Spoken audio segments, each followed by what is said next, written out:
मंगलाचरण करेंगे। ओम नमः सिद्धेभ्यः जय श्री ओम नमः सिद्धेभ्यः जय श्री ओम नमः सिद्धेभ्यः।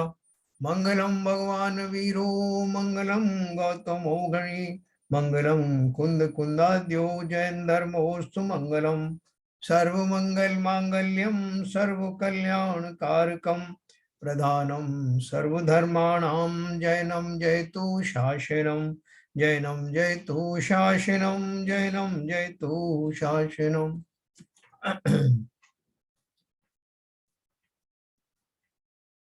सरिता जी का ये कैसे पिन हो गया?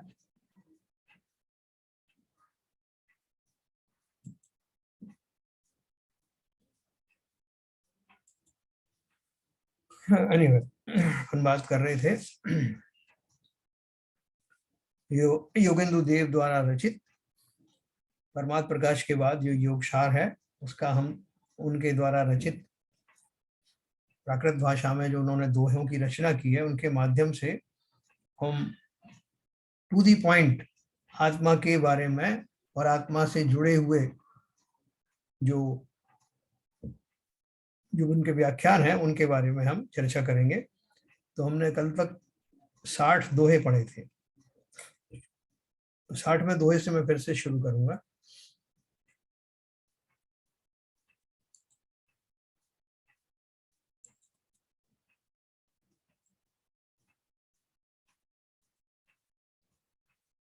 देखिए, अपन ने ये पढ़ा था, हे जीव, जैसे आकाश शुद्ध है वैसे ही आत्मा भी शुद्ध कही गई है। दोनों में अंतर केवल इतना ही है कि आकाश जड़ है और आत्मा चैतन्य लक्षण से युक्त है ना। जैसे इतना बड़ा जो स्पेस है या आकाश है, उस आकाश से हमें क्या लेना देना? हम उसमें रह जरूर रहे, उसका उगहा नाम है, लेकिन वो उससे हम कहीं से जुड़े हुए नहीं है। और वो आकाश वैसे भी शुद्ध है। शुद्ध है मतलब वो सिर्फ सबको अवगाहन दे रहा है, वो कहीं से अशुद्ध हुआ नहीं। तो बोल रहे हैं कि इसी तरह से, इसी अपेक्षा से शुद्ध तो मैं भी हूं। अगर शुद्धता की अपेक्षा से देखें तो जैसा शुद्ध आकाश है वैसा ही शुद्ध मैं भी हूं।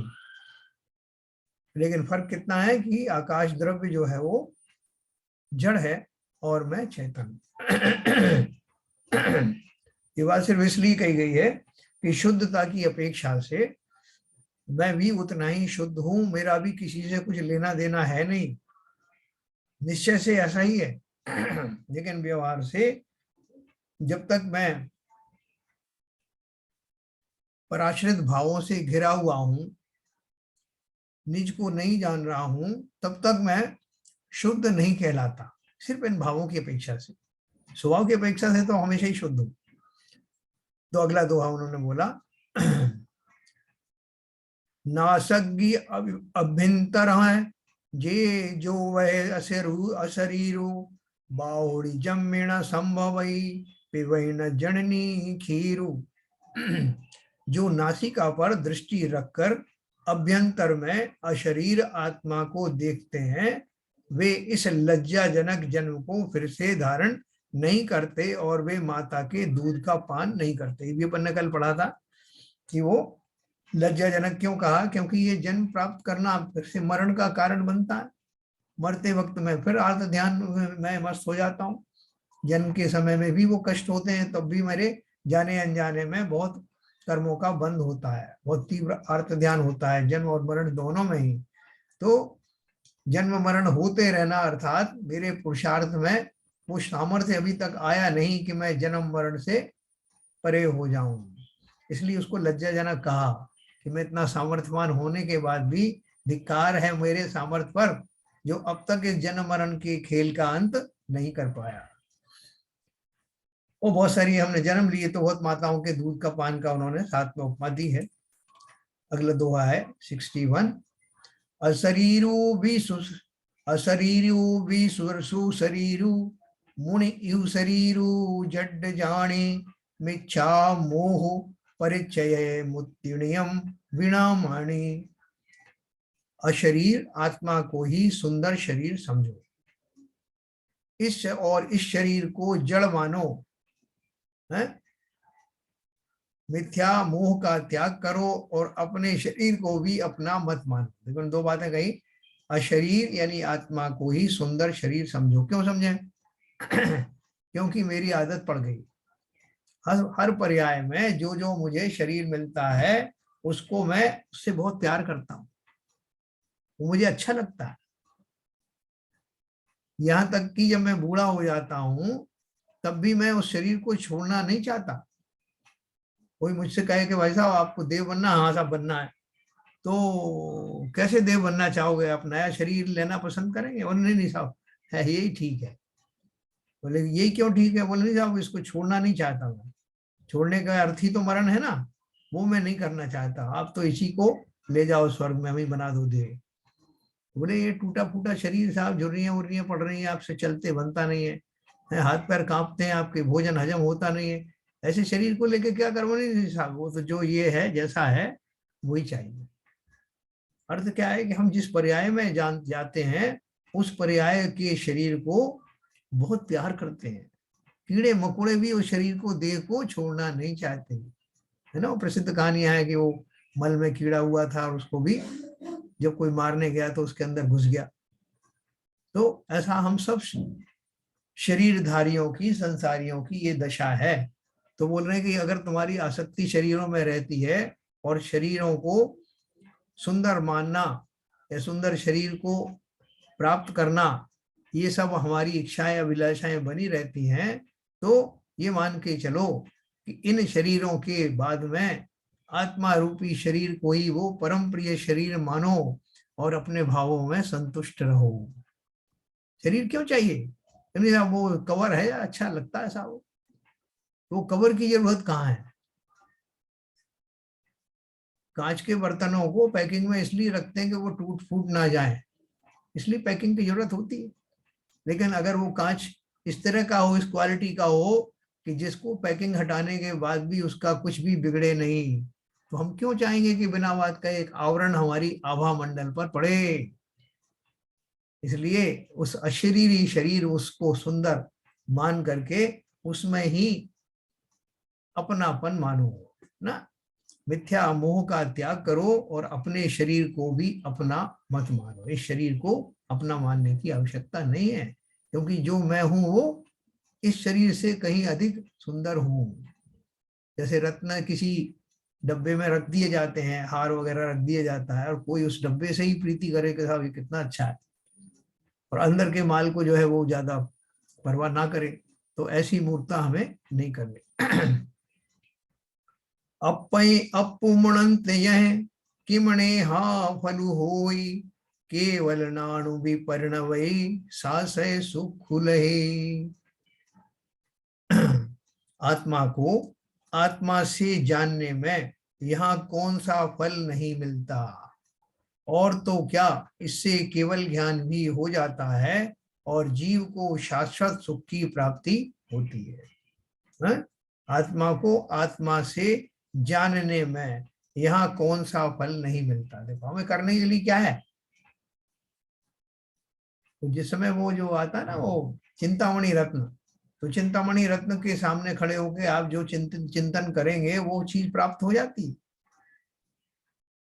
तो कोई बोलेगा साहब हमको क्या करना पड़ेगा, बहुत मेहनत करनी पड़ेगी? कुछ मेहनत नहीं करनी पड़ेगी, जो आपको चाहिए उसको उसके सामने चिंतन करिए, चिंतामणि से प्राप्त हो जाता है। हमारे आत्मा वास्तव में चिंतामणि है। चिंतत सुरतरु देह फल, क्या है? चिंतत चिंतारैन, याचे सुरतरु देह फल चिंतत चिंतारैन, बिन याचे बिन चिंतये धर्म सकल सुख देन। अपन पढ़ते हैं ना उसमें मेरी अपने 12 भावना। तो ऐसे यहाँ पर है, ये वास्तविक बात है, ये खाली मन रखने के लिए नहीं कही गई ये बात, क्योंकि हम उस रास्ते पर बढ़े नहीं है, इसलिए हमें विश्वास नहीं होता। क्या बोल रहे हैं? आत्मा को आत्मा में जानने से, आत्मा में, आत्मा को आत्मा से जानने में, जानोगे किससे? मुझ में ज्ञान है, ये ज्ञान भी ज्ञान से ही तो आएगा। अज्ञानी को क्या पता कि उसके ज्ञान है? तो ज्ञानी ही जानता है कि उसको ज्ञान मिला हुआ है, और वो ज्ञान का धारी मैं आत्मा ही तो हूं। तो इसलिए आत्मा को आत्मा से जानने में यहाँ कौन सा फल नहीं मिलता। कौन सा मतलब, संसार के तो सारे फल बहुत तुच्छ हैं, तो पारलौकिक फल भी इसी चिंतन से मिल जाता है। और तो क्या, इससे केवल ज्ञान भी हो जाता है। केवल ज्ञान की प्रक्रिया क्या है?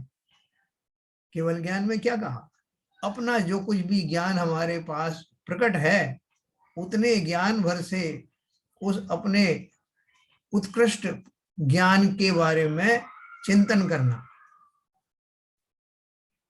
कि मैं तो इतना ज्ञान का धारी हूं, इसका इज द लिमिट। ऐसा चिंतन करने मात्र से वो पर्यायिक ज्ञान केवल ज्ञान में कन्वर्ट हो जाता है। और इससे बड़ा फल क्या चाहिए?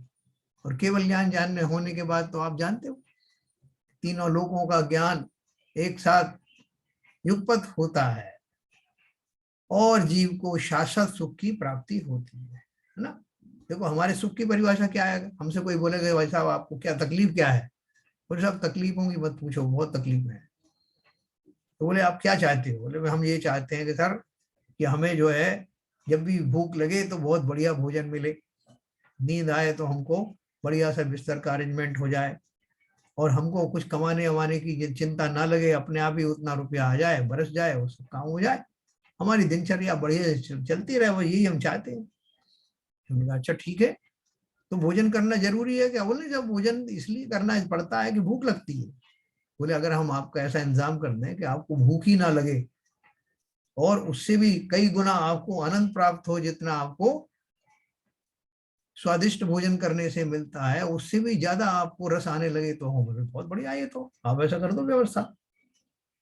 बोले कि थाली आएगी क्या मेरे पास? थाली की जरूरत नहीं, आपको ऐसी क्षुधा की व्यथा बाधा होगी ही नहीं और अपने आप ही आपको वैसा सुख मिलेगा। ये तो बहुत बढ़िया है।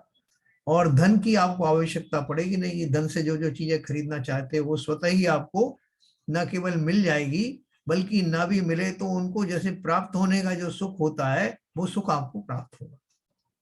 और ये भी बहुत बढ़िया बात है। तो और बोलो, बोले साहब वो नींद का क्या होगा? बोले नींद आपको आएगी नहीं, बिना नींद के ही आप हमेशा तरोताजा बने रहोगे। बोले आपने तो ये सारी बातें अच्छी अच्छी कर दी, जिसके लिए जिसको मैं मांग कर रहा था, जिसकी अपेक्षा से मैं सोचता था मैं सुखी होऊंगा, ये सब मुझे मिल जाएगा क्या? ना इससे भी आगे सुनो, ना केवल ये मिल जाएगा, आपके मन में लगा रहता है ना कि पड़ोसी की तिजोरी में कितना पैसा है, ये भी मैं जानूं, भला आदमी क्या सोच रहा है ये भी देखूं, हमके की क्या हश्र होने वाला है ये भी जानूं। ये सब बातें आप जान पाएंगे। अरे ये तो बहुत मजेदार बात बताई आप, फिर तो मैं एक एक से बदला लूंगा, जिन जिन ने मेरे खिलाफ कुछ किया होगा सब मुझे मालूम पड़ जाएगा, और मैं अभी से धमकाना शुरू कर दूं उनको कि जरा केवल ज्ञान तो होने दो मुझे, फिर देख लूंगा एक एक को। तो बोल रहे हैं कि ऐसे उनको बोला कि ये जब आपको प्राप्त होगा और वो आपको इस तरह के भाव आएंगे, इसमें आप सुखी रहोगे कि दुखी रहोगे?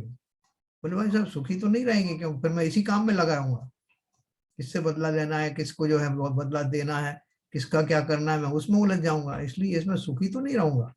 लेकिन मेरी इच्छा बहुत है कि मैं जानूं सब।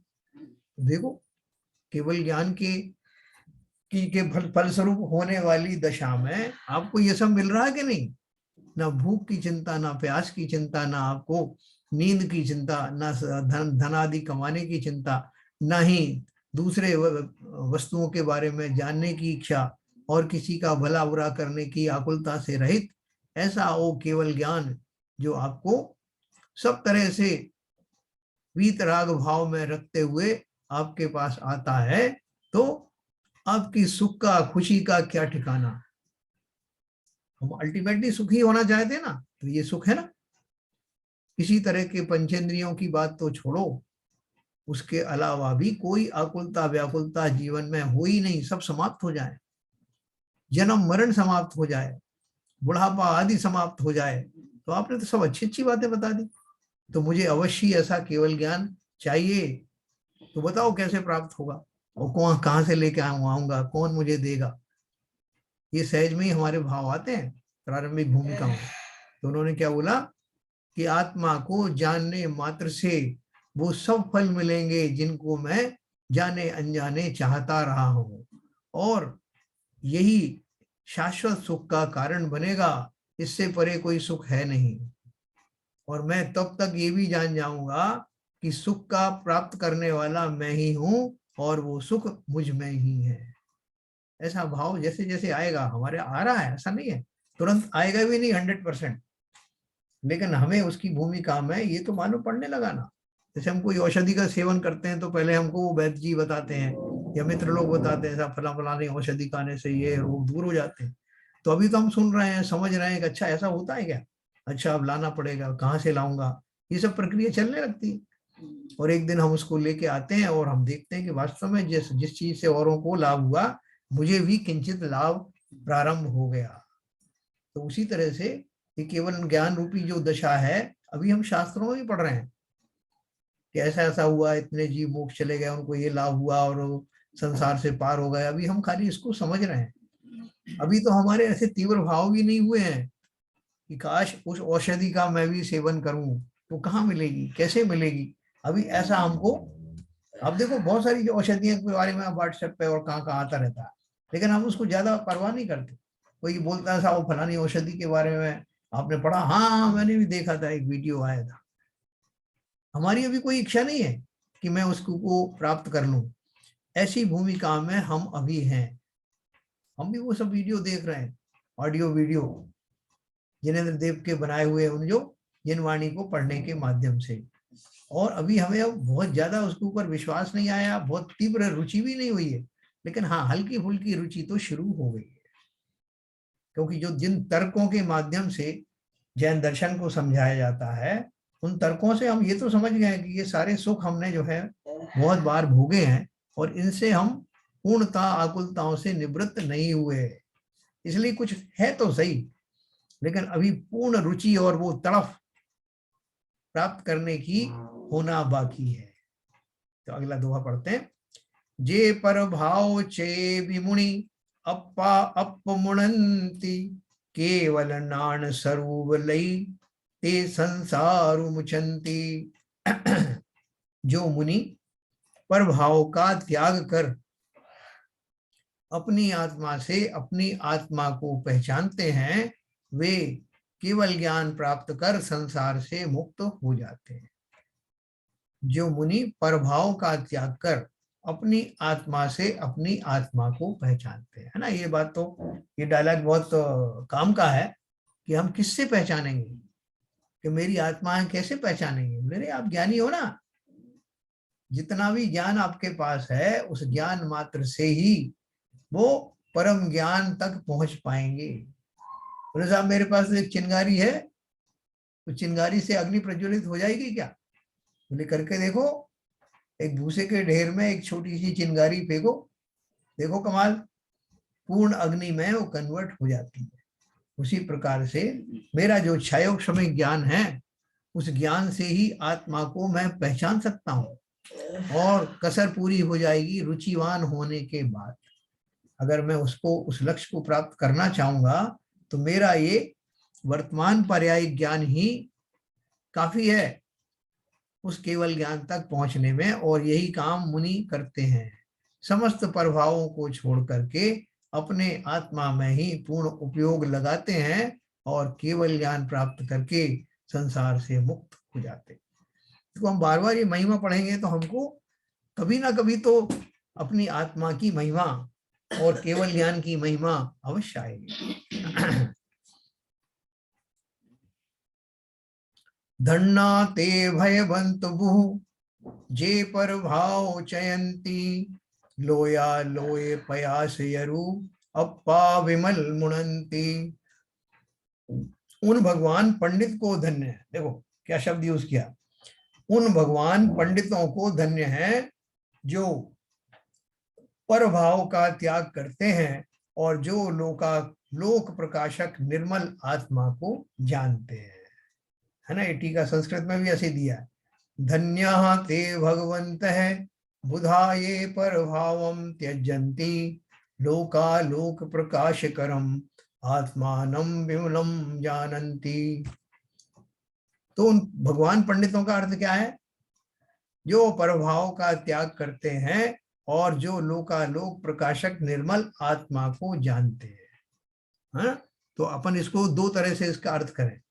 एक तो वर्तमान में जो विद्वान है ना, पंडित को ही विद्वान कहते हैं। जो विद्वान है, ज्ञानी है, कैसे ज्ञानी, और भगवान आत्मा भी है। जितने भी ज्ञानी हैं वो सब आत्मा वाले मान है कि नहीं है। तो जो भगवान आत्मा के धारी है, ज्ञानी है, वे धन्य है। जो प्रभाव का त्याग करते हैं, प्रभाव मतलब संसार के जो आत्मा के अतिरिक्त जितने भी पदार्थ हैं वो सब उनका चिंतन प्रभाव है। और जो लोकाकाश प्रकाशक निर्मल आत्मा को जानते हैं। अभी साधक दशा में अपन सोचे ना, हम उनकी बात नहीं कर रहे हैं जो अरहंत बन गए या सिद्ध बन गए, वो तो जानते ही हैं। हम तो उन साधक अवस्था वाले पंडितों की बात कर रहे हैं जो भगवान आत्मा के धारी हैं, साथ साथ ही इतने गुणी और विद्वान हैं कि वे अब समझ गए हैं कि मैं कौन हूं, स्वभाव कौन है और परभाव कौन है। ऐसा जानते हुए समस्त प्रभावों का त्याग करने से मुझे ऐसी आत्मा प्रकट होगी जो लोकालोक का प्रकाशक होगी। अर्थात उसके द्वारा ही, चिंतन के द्वारा ही वो केवल ज्ञान प्राप्त होगा। ऐसी मेरी आत्मा में शक्ति है। ऐसा जानने वाले वो समस्त विद्वान पंडित भगवान आत्मा स्वरूप वो धन्य है ना। धन्याते भगवंत है। बुधा, बुधा माने ज्ञानी, है ना। तो ये उन्होंने इस तरह की बात करी। अगला दोहा है, सागारु विनागारु किम बीजो पाणिवसे सो लहु पावई सिद्धि सुहु जिणवरु एम भणे। भणे माना इस प्रकार कहा, गृहस्थ हो या मुनि हो, जो कोई भी निज आत्मा में वास करता है वह शीघ्र ही सिद्ध सुख को पाता है, ऐसा जिन भगवान ने कहा है। गृहस्थ हो या मुनि हो, जो कोई भी निज आत्मा में वास करता है वह शीघ्र ही सिद्ध सुख को पाता है, ऐसा जिन भगवान ने कहा। अपन बहुत बार बहाना बना देंगे, भाई साहब ये बात है हमको क्यों बता रहे हो, हम कौन से मुनि हो गए। हम उसको इस ढंग से उसको लेते हैं कि मतलब हमने वो अपराध नहीं किया मुनि बनने का, इसलिए हम उनसे अच्छे हैं। जब उनसे कोई कहता है, हमें याद दिलाता है कि भाई साहब ये नहीं करना चाहिए, वो नहीं, अरे अभी हम कौन से मुनि बने थे, आप क्या बात करते हो। तो अंदर में क्या है भाव कि अच्छा हुआ कि मैं मुनि नहीं बना, नहीं तो आप मुझसे कर करके वो करा लेते, कह के कर। मुझे अपनी उस दशा को प्राप्त करने का वास्तव में अभी बहुमान आया नहीं, इसलिए मैं ये क्या समझता हूँ कि वो मुनि बन गए, वो बेचारे हैं, मैं तो बहुत चतुर हूं ना, मैं इसीलिए नहीं बना था। आप क्या बात करते हो, मुझे अभी संसार में बहुत सारे काम है, और वो जो बन गए मुनि उन्हें कोई काम वाम है नहीं, तो अब बन गए। ऐसा भाव हमारे अंदर में कई बार ऐसे आ जाते हैं। तो उन्होंने क्या बोला, भावों की लीला है, आप किस भूमिका में हो उस भूमिका की परवाह ना करते हुए गृहस्थ हो और श्रावक हो तब भी मुनिवत चिंतन और आचरण किए जा सकते हैं। क्यों? क्योंकि गृहस्थ और श्रावक ही तो मुनि बनते हैं, और ऐसे उत्कृष्ट भाव के धारी ही तो उस कोटि में से निकलकर इस कोटि में चले जाते हैं। तो इसलिए गृहस्थ हो या मुनि हो, जो कोई भी निज आत्मा में वास करता है, कैसे इतने जो हैं हुए गृहस्थ अवस्था में हुए, सेठ सुदर्शन का आपने नाम सुना होगा, पटना के थे, जो गृहस्थ अवस्थाओं में रह करके भी मुनिवत तपस्याएं करते थे। वो अष्टमी चतुर्दशी या अमावस्या जो कुछ उसमें आता है, शमशान में जाकर के एकांत में मुनिवत तपस्या करते थे। तो धीरे धीरे करके उनका वो वैराग्य वो काम आया, और जब उनके ऊपर उपसर्ग हुआ, उस रानी ने उनके ऊपर दोष लगाया, तो देवों ने उनके शूली को सिंहासन में कन्वर्ट कर दिया। लेकिन वो सिंहासन पर बैठने के बाद भी उनका वो जो वैराग्य था, जो उनके आचरणों का अभ्यास था, वो काम आया।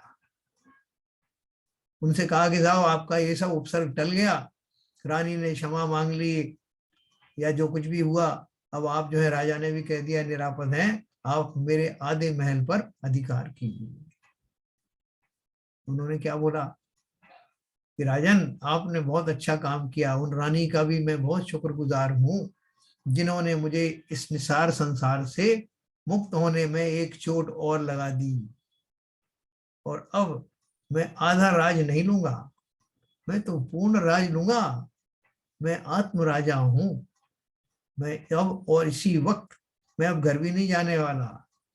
इसी वक्त वो साधना जो मैंने अपनी गृहस्थ अवस्थाओं में अब तक करता आया हूं, अब उसकी पूर्ण आहुति देने का समय आ गया है। तुरंत प्रभाव से उन्होंने दीक्षा धारण की और मुक्ति की दशा में प्रस्थान किया, है ना। ये कथा आपने सुना होगा अपने सेठ से दर्शन।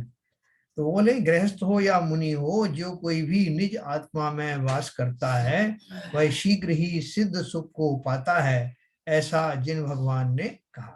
सिद्ध का अर्थ ही है सिद्धि हो जाना। उन्होंने कहा उनको वो मंत्र सिद्ध हो गया, उनको ये फलानी फलानी रिद्धियां सिद्ध हो गई। तो सिद्ध होने का अर्थ क्या है?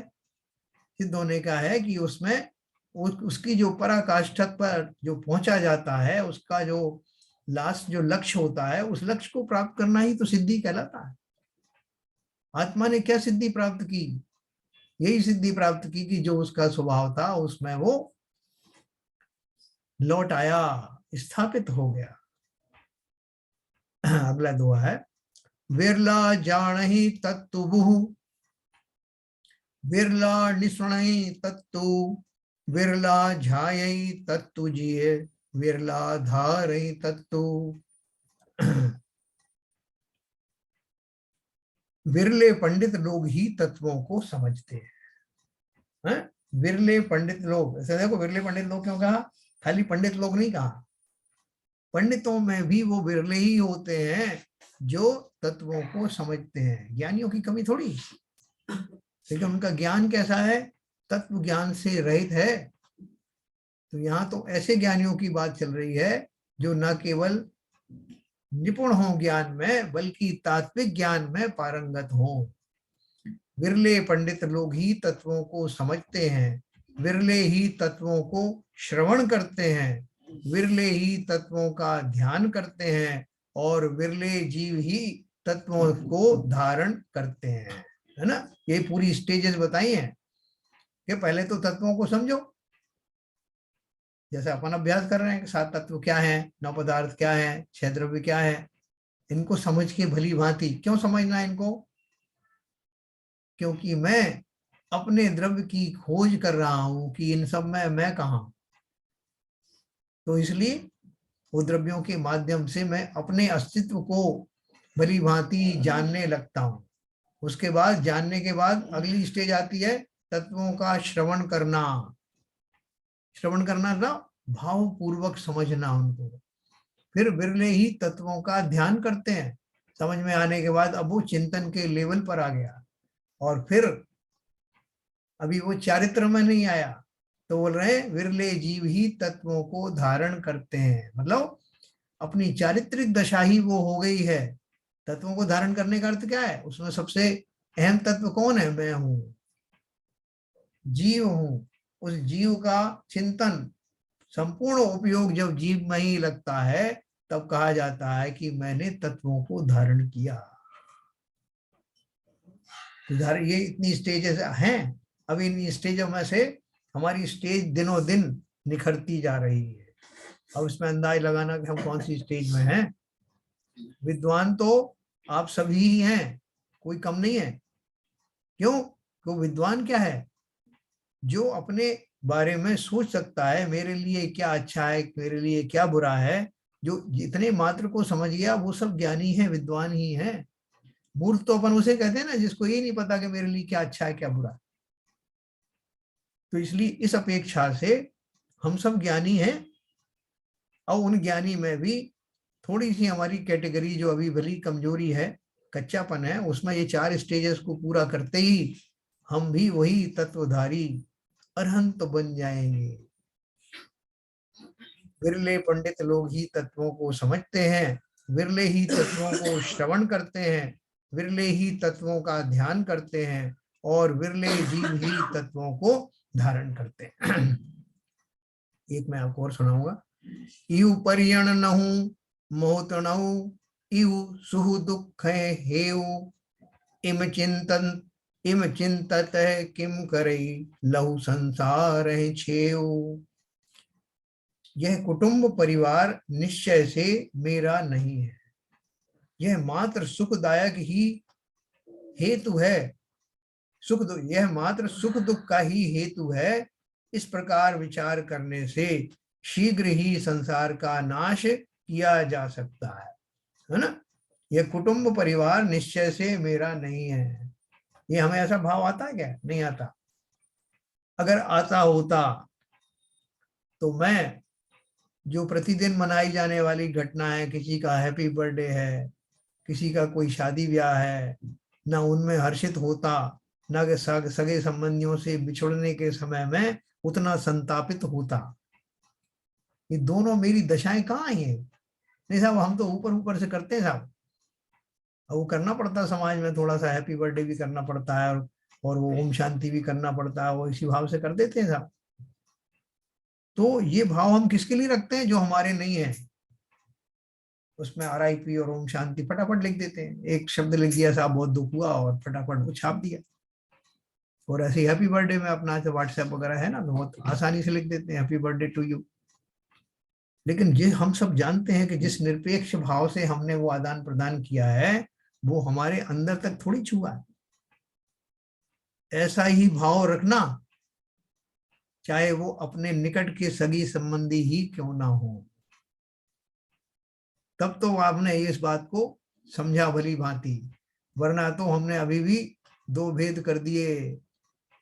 जिनको अनुकूल लगे, जो अनुकूल लगता है उनको अपना मानता हूं, उनमें खुश हो जाता हूं। तो अपना तो क्या हो, अनुकूल कहें प्रतिकूल कहें, यह झूठी मन की।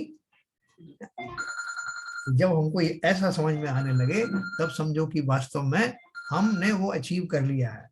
यह कुटुंब परिवार निश्चय से मेरा नहीं है, यह मात्र सुख दुख का ही हेतु है। देखो इसमें सुख और दुख दोनों क्यों लिखा है ना। सुख जो, दुख तो अपन सब जानते ही हैं। सुख का यहाँ अर्थ क्या है कि वो जो मेरा आभास है, सुखाभास है, मेरा बेटा आ गया, ओ मेरे संबंधी इकट्ठे हो गए, देखो साहब बड़े पूरे परिवार में है, सब मेरा जन्मदिन मना रहे हैं, ये कर रहे हैं। तो वो जो सुख और दुख के जो भाव मेरे मूर्तावश बने रहते हैं, सुखाभास या दुखाभास, दुख भी वो वास्तविक दुख नहीं है। कोई चीज छिन गई तो मैं दुखी हो गया। तो ऐसे सुख दुख की बात उन्होंने की है। ये कुटुंब परिवार निश्चय से मेरा नहीं है, ये बात सोच के देखना, गहराई में सोचना। जहां देह अपनी नहीं, तहां न अपना कोई। जिस शरीर से इतना प्यार करते हो, जब वही आपका नहीं है, तो घर संपत्ति पर प्रकट है, पर हैं परिजन लोग। ये बात बिल्कुल अंदर में बसा लेना। हर दुख सुख की घड़ी में इसका चिंतन करना। दुख में तो हम फिर भी कर लेते हैं, कोई हमको जब धोखा दे जाता है कि भाई साहब कोई किसी का नहीं, लेकिन सुख के समय में जिसने भी हमारी प्रशंसा की, जिसने भी हमें कुछ सौगातें दी, हम उसके मुरीद हो जाते हैं, आसक्त हो जाते हैं, उसके ऊपर बहुत अनुरागी हो जाते हैं। ये दोनों ही दशाओं में मान के चलना कि सारे परिस्थिति जन्य है, कोई किसी का नहीं है ना, कोई किसी का नहीं है, झूठे हैं वादे, वादों का क्या। तो चलिए, इस प्रकार से हमने ये बात किया, और इस प्रकार विचार करने से शीघ्र ही संसार का नाश किया जा सकता है। हम अपने आप से एक वायदा करें कि जब कभी ऐसी विषमताएं आएंगी, दुख आदि के संदर्भ प्रसंग हमें मिलेंगे, उस समय ये मान के चलना कि जैसे दुख के समय में मैंने परीक्षा कर ली, कोई मेरा नहीं है, ऐसा सुख के का समय में भी कोई मेरा है नहीं। ऐसा बार बार चिंतन करने से हम समता में आने लगेंगे। वो समता भाव ऐसे ही तो आएगा। होकर सुख में मग्न न फूले, दुख में कभी ना घबरावे। दुख काहे का दुख है? जब सुख ही नहीं है तो दुख भी काहे का है? तो मात्र हमारा उस चिंतन से है कि जिन्हें मैंने अनुकूल समझा था वो कहीं चली गई, वो वस्तु है, इसका दुख। या प्रतिकूल संयोग मिल गए, इसका दुख। निश्चय से ये कुछ भी है नहीं, निश्चय से तो मैं आनंद में ही हूं। अपन पहले पहले किसी को पूछते हैं भाई साहब कैसे हैं, मजे में तो हो ना? वो हाँ हाँ साहब मजे में। तो वो मजे में जो कहता है वो ऊपर ऊपर से कहता है, जब आप उसको पूरे दोगे तो बोलेगा अरे भाई साहब क्या बात करते हो, पूरा शरीर दुखता रहता है, घर के लोग बहू बेटे जो है ढंग से बात करते नहीं। अब पूछो मत आप कितने दुख हैं। बोले अभी तो आप कह रहे थे मजे में हूँ। बोले अरे साहब ये तो कहने की रीति है, अब मैं सबको थोड़ी बताऊंगा। अंदर से हम बड़े संतप्त बने रहते हैं। संसार के ये सुख दुखों को, ये सुख दुख क्या है, ये हमारी कल्पना मात्र है, जिनको हमने परिभाषा दे दी प्रतिकूलता की वो प्रतिकूल हो गए, जिनको अनुकूल की हमने परिभाषा दे दी वो अनुकूल हो गए। निश्चय से संसार में ना कुछ अनुकूल है ना प्रतिकूल है, इसलिए समता भाव पूर्वक चुपके से निकल जाना है। मैं आपको अनम्यूट करूंगा, अपन बात करते हैं।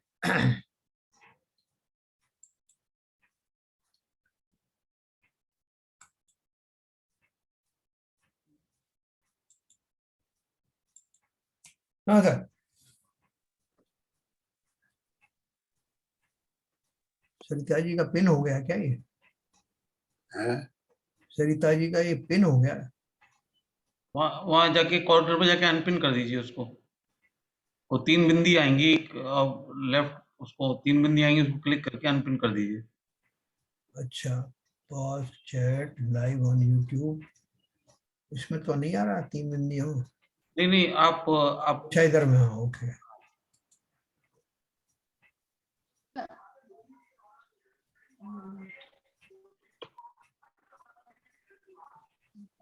अरे राम हो गया?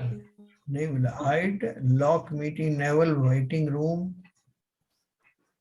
इसमें आ नहीं रहा। मेरे को आवाज आ रही है सारी। नहीं, आप अपने उस पर जाइए, आप अपने चलो। विंडो पे जाइए। चलो कोई विंडो बात पे नहीं, आप सब कुछ तो वैसे ही हो रहा है, हो पा रहा है, इसलिए कोई बात नहीं। हाँ, तो अपन ने ये जो अभी चर्चा की, इसकी चर्चा में कोई नई बात तो थी नहीं ना, लेकिन फिर भी सर मेरे को एक नई बात यहाँ पे लगी है। इन्होंने जी। अभी तक जो इन्होंने ज्ञानी शब्द उपयोग किया है, हाँ हाँ वो हर तरह से ऐसा तत्वज्ञानी जो सब कुछ धारण कर चुका है उसके लिए इस्तेमाल किया था। लेकिन आज 66वीं गाथा में इन्होंने जो है ज्ञानी के 4 कैटेगरी बता दी। हाँ ज्ञानी लोग जो बिरले हैं जो तत्वों को समझते हैं, उनमें से भी कुछ कम है जो उनका श्रवण करते हैं, उनमें से भी कुछ कम है जो उनका ध्यान करते हैं और फिर धारण करते हैं। बहुत बढ़िया, बहुत सही पकड़ा। तो हम लोग तो शायद पहली कैटेगरी में पहुंच नहीं पाए हैं, हाँ धारण करने की आगे। तो हमारे लिए तो अच्छा है, एक सीढ़ी बना दी इन्होंने, भाई इस सीढ़ी पे आप हैं। वाह बहुत बढ़िया। मैंने हमारे लिए देखो जो आचार्य हैं वो सब क्या कर रहे हैं, हमारे मार्ग को सरल करते जा रहे हैं, है ना। उनका यही तो योगदान है। नहीं तो जिनेंद्र देव की वाणी वो कहते थे भैया जिनेंद्र देव जाने और तुम जानो, हमें क्या बीच में ला रहे हो। हाँ, नहीं तो मैं तो अपने आप को ज्ञानी एडजेक्टिव लगा के जो श्रवण कर लिया तो ज्ञानी एडजेक्टिव हो गया मेरा तो। लेकिन धारण कुछ नहीं किया। हाँ बस सही कहा आपने। तो मेरे को थोड़ा सा दिखा दिया इन्होंने कि भाई हाँ रुक, आप कहाँ पे हैं, अपने आप असेस करिए। बिल्कुल। जैन साहब जी इसी श्रृंखला में आगे मैं प्रश्न पूछता हूँ। 66 जैसे इसने पंडित लोगों की जो कैटेगरी बना दी है जी। अब जो सम्यक दृष्टि जो चतुर्गुण स्थान में जीव है, हाँ वो इसमें से कौन सी कैटेगरी में आएगा? हाँ देखो आप खुद ही आंसर दे सकते हो उसका। नहीं आप प्रयास करिए, आप प्रयास किए आपके हिसाब से।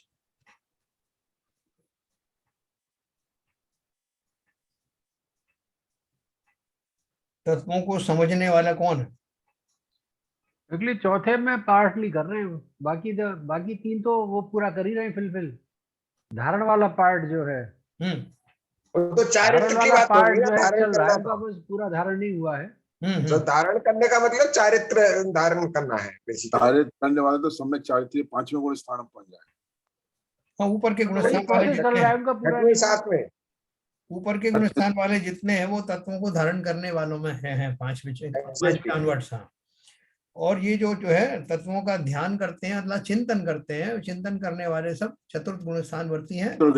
वही सम्यक दृष्टि है। मतलब तीसरी श्रेणी। बाकी के जो पहला और दूसरा है तत्वों को समझना, हम सब उस कैटेगरी में हैं। हमने समझने का प्रारंभ तो कर दिया ना, तो अभी भले ही समझे ना हो, लेकिन हमारी यात्रा चल पड़ी है, हम सम्यक सन्मुख मिथ्या दृष्टि है। यस, तो ये पहला और दूसरा जो ना तत्वों का श्रवण करना, हमारी जो तीव्र अभिरुचि है वही हमको पहले गुण स्थान से चौथे गुण स्थान की ओर ले जा रही है। तो ये दोनों कैटेगरी पहले गुण स्थान की, हाँ पहले गुण स्थान की, और ये तीसरी कैटेगरी चतुर्थ गुण स्थान में आ जाती है। चतुर्थ गुण स्थान में आ जाती है, और उसके बाद 5वें से लेकर के ऊपर के गुण स्थान। हाँ बोलिए, अभी क्लियर हो गया। हाँ, आपने अच्छा प्रश्न किया। देखो कैसे प्रश्न उठने लग गए हैं, ये इस बात का परिचायक है कि हम वास्तव में आगे बढ़ रहे हैं। ये प्रश्न आप ही आते हैं सब, अपने आप ही आते हैं। वो सामने जब चीज आती है, तो मैं यही जब से मनन कर रहा था, बहुत बढ़िया है। सवाल पूछूंगा, मैंने कहा हम कहाँ इसकी कैटेगराइजेशन किस तरह गुण स्थानों के साथ हो सकती है। इसमें लिखा है उन भगवान पंडितों को धन्य है जो प्रभाव का त्याग करते हैं। 64 नंबर पे जो लिखा है, प्रभाव का अर्थ क्या है? ललित जी बताओ जरा, प्रभाव किसे कहते हैं?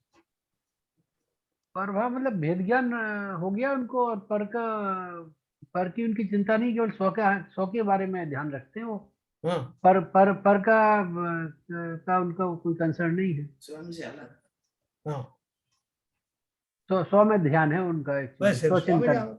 देखो अपने दो शब्द हैं, स्वभाव। हाँ, स्वभाव अपने स्वभाव में है, और स्वभाव का विपरीत जो होगा वो सब प्रभाव। प्रभाव। हाँ, शरीर भी प्रभाव। यस, है ना। सब इतना ही- इसी में सब जो लोकालोक प्रकाशक शब्द यूज किया है, हाँ, ये आत्मा के लिए, किसके लिए? पंडित के लिए यूज किया। लोकालोक प्रकाशक निर्मल निर्मल आत्मा। आत्मा के लिए एडजेक्टिव लगाया है। आत्मा कैसी है? लोक अलोक को प्रकाशित करने का सामर्थ्य रखती है, निर्मल आत्मा, है ना। तो वो आत्मा की क्वालिटी है, क्योंकि जो सम्यक दर्शन सॉरी केवल ज्ञान प्रकट होता है वो आत्मा में ही प्रकट होता है ना। तो तो लोकालोक प्रकाशक कैसे हुई आत्मा?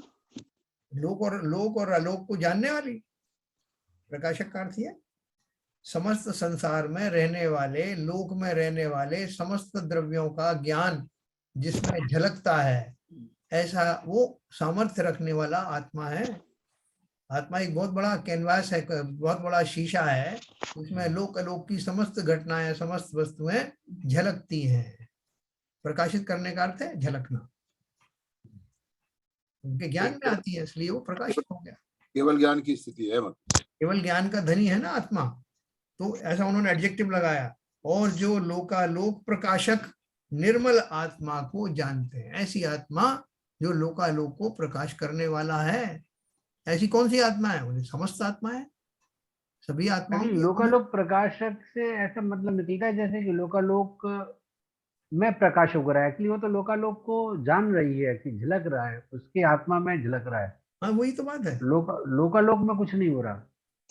नहीं, लोकालोक में ऐसे लोकालोक में जो कुछ हो रहा है वो सबका हाँ। ज्ञान रखने की जिसमें सामर्थ्य है, ऐसा केवल ज्ञान का धनी वो आत्मा, उसको जो जानते हैं, ये लिखा ना, उसको जो जानते हैं उसी में मग्न रहते हैं, उसी के स्वभाव में बने रहते हैं और समस्त प्रभावों को छोड़ देते हैं, वो विद्वान पंडित धन्य है।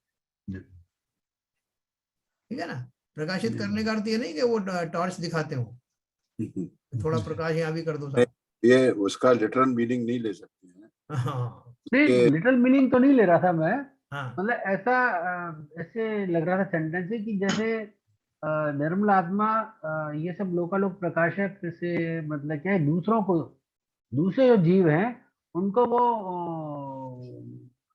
लोकालोक के बारे में जानने में वो कर रही है, मतलब फैसिलिटेट कर रही है, मदद कर रही है। यहाँ खाली इतना ही भाव। प्रकाशक किसी को बोले तो वही मतलब होता है ना कि प्रकाशक है, मतलब इस चीज को वो फैसिलिटेट कर रहा है, जैसे किताब का प्रकाशन होता है, हाँ, किसी और चीज का प्रकाशन है।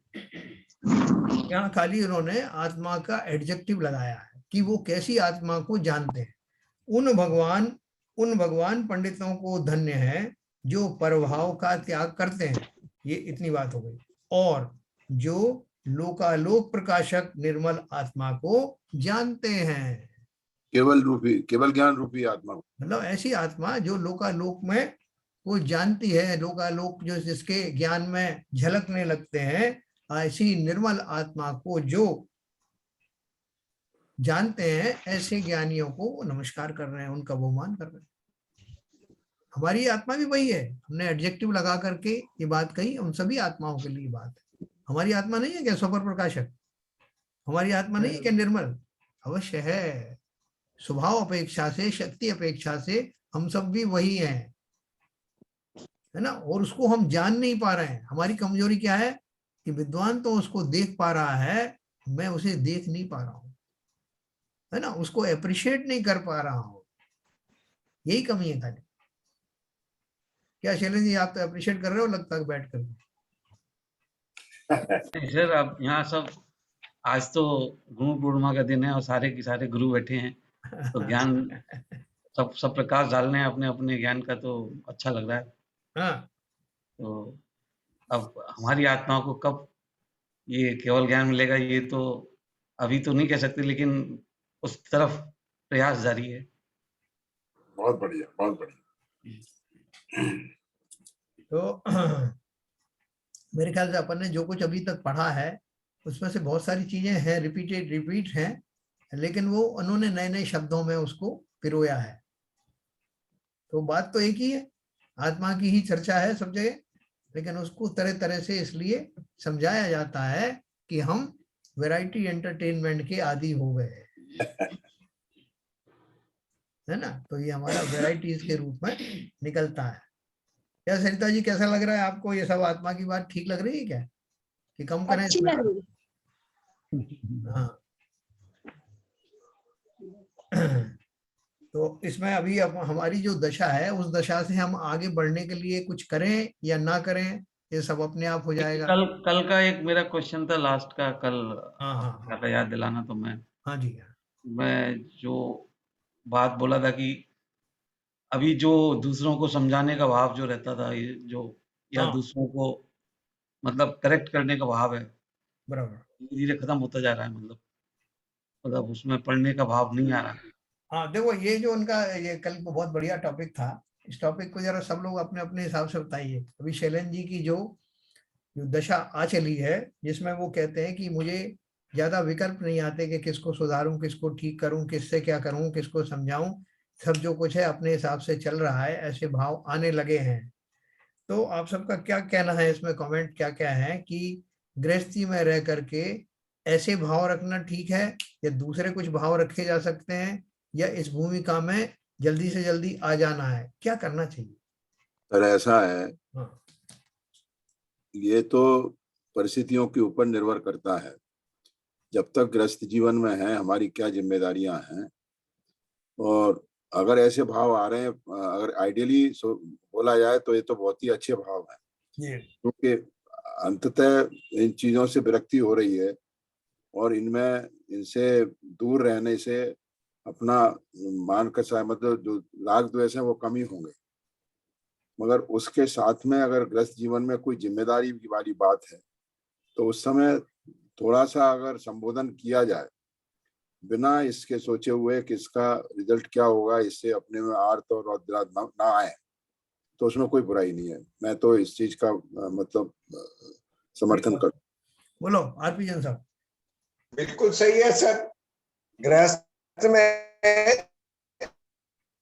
तो गृहस्थ की तरह से व्यवहार करें बस, बाकी तो ये तो विकल्प तो क्या है कि विकल्प जब तक हम गृहस्थ से बाहर नहीं हो जाते तब तक तो विकल्पों में रहना है। हमें अपने गृहस्थ में जो धर्म लिया है, हमने जिसकी ये शुरू से ही एक प्रतिज्ञा जैसी कर लिया कि भाई मैं इस स्थिति में हूँ, इसका धारण करना है, उसमें व्रत बाकी और आगे बढ़ा सकते हैं। आपके मोह में कमी आ सकती है, लेकिन आपके जो ड्यूटीज है, जो आपके परिवार के प्रति कर्तव्य, उसमें कमी नहीं आनी चाहिए। क्या ललित जी? बढ़िया है, बहुत बढ़िया। ललित जी बताओ। नहीं, वो ये जो गृहस्थ में जो जिम्मेदारी हो तो पूर्ण करनी है।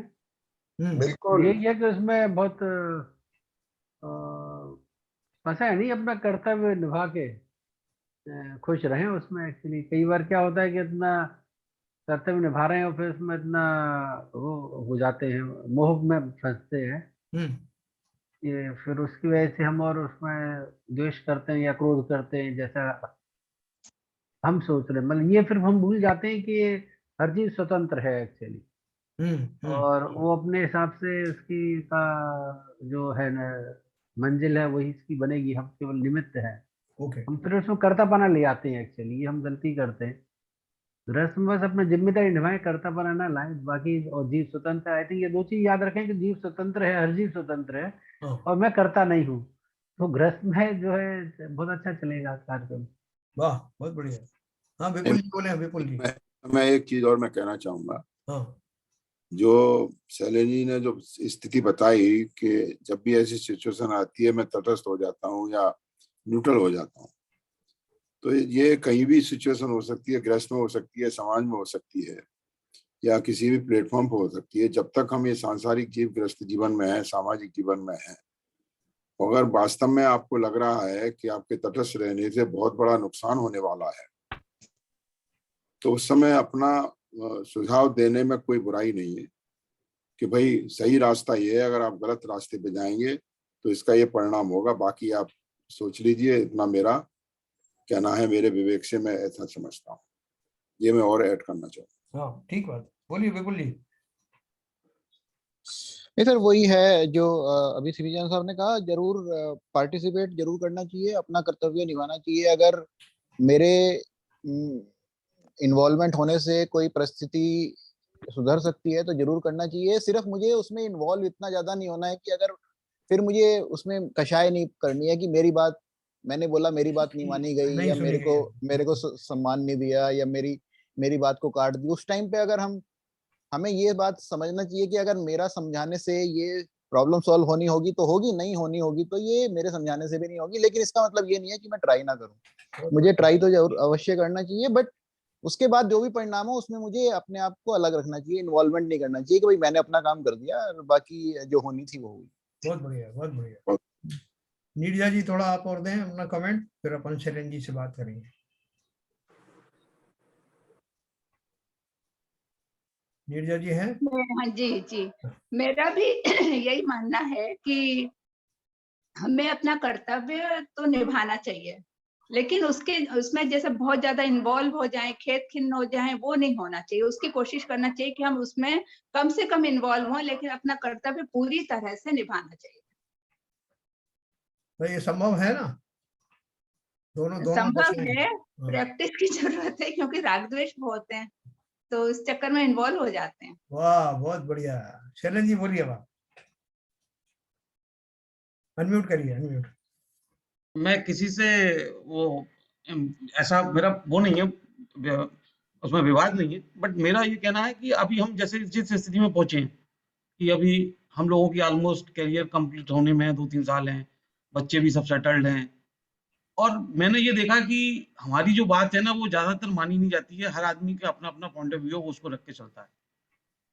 अभी जैसे हमको कभी जैसे बोला कि गृहस्थ में यदि हमारे बच्चे छोटे हों, उनको पढ़ाना है, उनको समझाना हो, तो वो कोशिश तो अभी हमको जरूरत है नहीं है, और दूसरों को हम सलाह देने से कोई मतलब नहीं है, क्योंकि दूसरा चाहेगा भी नहीं कि कोई हम किसी के बच्चों को जाकर सलाह दें कि भाई तू ऐसा मत कर, तू ऐसा मत कर। तो मेरा ये कहने का मतलब ये है कि ज्यादातर हम लोगों को ऐसी बातों में हम इन्वॉल्व हो जाते हैं इस भाव को लेके कि जहां पर अपना कोई बहुत ज्यादा अपने को ग्रहण नहीं होता है। बहुत बढ़िया, बहुत बढ़िया। अब जैसे जैसे मेरे ख्याल में सीबी जैन साहब का तात्पर्य ये था कि जैसे बहुत से सामाजिक कार्य होते हैं उसमें अपना पॉइंट ऑफ व्यू देना चाहिए। हाँ, यदि कोई पूछे तो जरूर देना चाहिए, हाँ।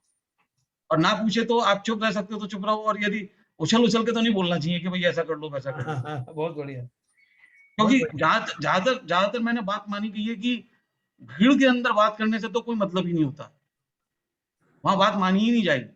हाँ, हाँ, वहां कोई ऐसा सिस्टम हो कि जिसमें आपको आपके सारे पॉइंट ऑफ व्यू को लेके फिर उस पर एक सिस्टमेटिक डिस्कशन हो रहा हो, तो वहां पे आप बात रख सकते हो। लेकिन जहां भीड़ में कोई बात सुनने को ही राजी नहीं है, तो वहां बात करके कोई फायदा भी नहीं होता। बहुत बढ़िया है। ये ऐसा सोचना, बाकी मेरा कोई ऐसा बहुत हर किसी से कोई ऐसा डिफरेंट नहीं है, नहीं नहीं, बट आपकी मेरा बात कोशिश ये है कि बहुत ज्यादा उलझने की जरूरत नहीं है उसमें। बिल्कुल सही है। मतलब क्या है, एक रेखा होनी चाहिए हमें कि कहाँ हमको इन्वॉल्व होना है और कितने तक ही होना है। ऐसी लक्ष्मण रेखा स्वयं ही अपने व्यवहार में बनाना है। सबकी परिस्थिति अलग अलग हो सकती है, लेकिन लक्ष्मण रेखाएं जरूर बनाएं, और कर्तावाद तक आने से पहले पहले विड्रॉ कर लें। जब तक जो हमें ये नहीं लगे कि कोई अहम आने लगे, उसके पहले अपना भाव बात बता करके जितनी समझाइश देनी हो दे करके विड्रॉ कर लेना। बहुत बढ़िया आपने कहा, ये जो आपकी मन पर इसमें सब ऐसा भी सोच हो सकता है ना कि मैं ऐसी कोई सिचुएशन आई पर मेरे को पसंद नहीं है, पर मैं नहीं बोलता कि मेरा तो कोई नुकसान है नहीं है, मेरा कोई नफा नुकसान है नहीं, मेरा कुछ बिगड़ने वाला नहीं, तो मैं क्यों खाम बोलूं, क्यों अपनी एनर्जी खराब करूं। देखो आपकी बात सही ऐसा है, ऐसा भाव भी हो सकता है। बिल्कुल हो सकता है। ये देखो सब तरह के वो तो ठीक विकल्प नहीं एक है साथ एक्चुअली ना, इस तरह का भाव तो ठीक नहीं है। एक साथ हो सकते हैं, सभी तरह के भाव। अब मुझे कोई नफा नुकसान नहीं है, उसकी बहुत व्यापक परिभाषा हो सकती है। मुझे का मतलब इंडिविजुअली, मुझे का मतलब मेरी समाज को, मुझे का मतलब मेरे देश को। इंडिविजुअली, जैसे अभी इंडिविजुअल की एज ए जीव बात हो रही है, इंडिविजुअल की बात कर रहे हैं। हाँ। तो वो अब इंडिविजुअल भी जो है आदमी कई तरह से सोचता है, और एक भाव नहीं आता, भावों का मिक्सचर आता है। लेकिन कुल मिलाकर के अपन ये बात रखें, जो शैलन जी ने कहा, सीबी जन साहब सब ने कहा, कि जहां तक संभव हो सेठ और मुनीम की तरह रहें। मुनीम भी सब कुछ करता हुआ पाया जाता है, लेकिन उसके अंतर्मन से पूछो, वो सेठ को अलग मानता है। मैं तो इस भूमिका में खाली आया हूं, और उसमें भी कम से कम, अगर सेठ को पसंद नहीं है कि ज्यादा जो मुझे सजेशन दो, तो वो उतना ही देता है जितना जरूरी है। उसी प्रकार सबकी परिस्थितियां अलग अलग होते हुए भी इस भाव को सभी लोग धारण करें कि इस संसार में ज्यादा इन्वॉल्व नहीं होना, जितना कम से कम इन्वॉल्व होकर मैं अपनी भूमिका का निर्वाह कर पाऊं, उतना ही रखना। इसलिए सबकी लक्ष्मण रेखाएं थोड़ी ऊंची नीची हो सकती हैं, लेकिन भाव यही रखना। बहुत सुंदर। ठीक है सर। तो समय हो गया, जिनवाणी स्तुति करें।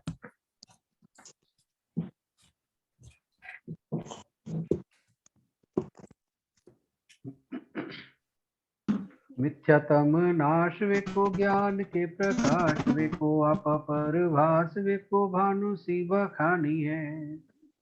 छह द्रव्य जान वेको बंध विधि भान वेको स्वपर पिछान वेको परम प्रमानी है। अनुभव बताए वेको जीव के जताए वेको काहू न सताए वेको भवे और आनी है। जहाँ तहाँ तार वेको पार के उतार वेको सुख विस्तार वेको यही जिनवाणी है। हे जिनवाणी भारती तो हे जपू दिन रैन, जो तेरी शरण आ गए सो पावे सुख चैन। जिनवाणी के ज्ञान से सूझे लोकालोक, तो वाणी मस्तक धरो सदा देते हैं धूप, सदा देते हैं धूप। जिनवाणी माता की जय। जय।